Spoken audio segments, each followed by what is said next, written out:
Bagaimana cara ta'aruf yang benar?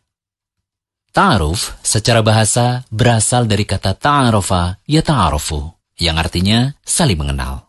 Kata ini terdapat di dalam Al-Quran, tepatnya di surah Al-Hujurat ayat ke-13. Ya ayyuhan nasu inna khalaqnakum min dzakarin wa untha wa ja'alnakum syu'uban wa qabaila lita'arafu. Hai manusia, sesungguhnya kami telah menciptakan kalian dari seorang pria dan seorang wanita, lalu menjadikan kalian berbangsa-bangsa dan bersuku-suku agar kalian saling mengenal. Kata lita'arofu dalam ayat tersebut mengandung makna bahwa aslinya tujuan dari semua ciptaan Allah itu adalah agar kita semua saling mengenal satu sama lain. Sehingga secara umum, ta'aruf bisa berarti saling mengenal. Ta'aruf adalah tahapan yang harus dilalui seseorang ketika hendak menikah. Pihak laki-laki dan perempuan perlu mengenal batasan-batasan ta'aruf agar proses perkenalan tidak melanggar aturan syariat. Juga keduanya bisa mengetahui kekurangan dan kelebihan masing-masing individu yang nanti akan menjadi pasangan hidupnya. Sebenarnya, tidak ada cara khusus dalam masalah ta'aruf. Intinya, bagaimana seseorang bisa menggali data calon pasangannya tanpa melanggar aturan syariat maupun adat masyarakat.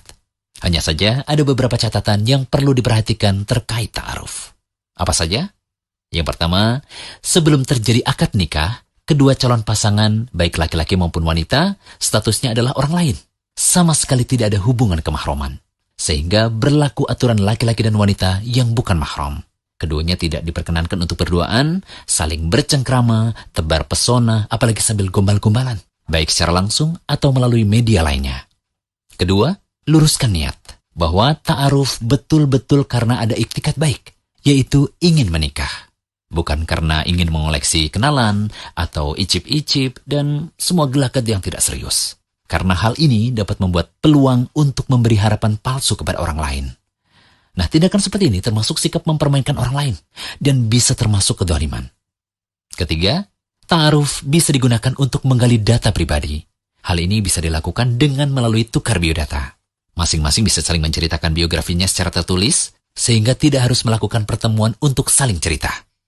Ingat ya, tulisan mewakili lisan. Meskipun tidak semuanya harus dibuka, tapi tentunya ada bagian yang perlu terus terang, terutama terkait data yang diperlukan untuk kelangsungan hidup berkeluarga.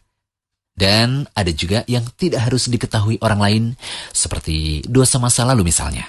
Nah, jika ada keterangan dan data tambahan yang dibutuhkan, sebaiknya tidak berkomunikasi langsung ya, tapi bisa melalui pihak ketiga, seperti kakak lelakinya atau orang tuanya. Keempat, setelah ta'aruf diterima, bisa jadi mereka belum bertemu, karena hanya bertukar biografi. Maka jika keduanya sudah benar-benar mantap dan menyetujui untuk lanjut ke jenjang yang lebih serius, bisa dilanjutkan dengan nadhar. Nadhar bisa dilakukan dengan cara datang ke rumah calon pengantin wanita sekaligus menghadap langsung orang tuanya. Lalu, bagian mana saja sih yang boleh dilihat ketika nadhar? Para ulama berbeda pendapat tentang batasan anggota badan wanita yang boleh dilihat ketika ia dipinang. Menurut jumhur atau mayoritas ulama, ialah dibolehkan melihat sebatas wajah dan telapak tangannya dan tidak boleh lebih dari itu. Oh iya, ada catatan penting nih saat kedua calon sudah sampai pada tahap ini. Tidak cukup ya dengan hanya melihat foto dan video wanita atau lelaki yang akan dipinang saja ya.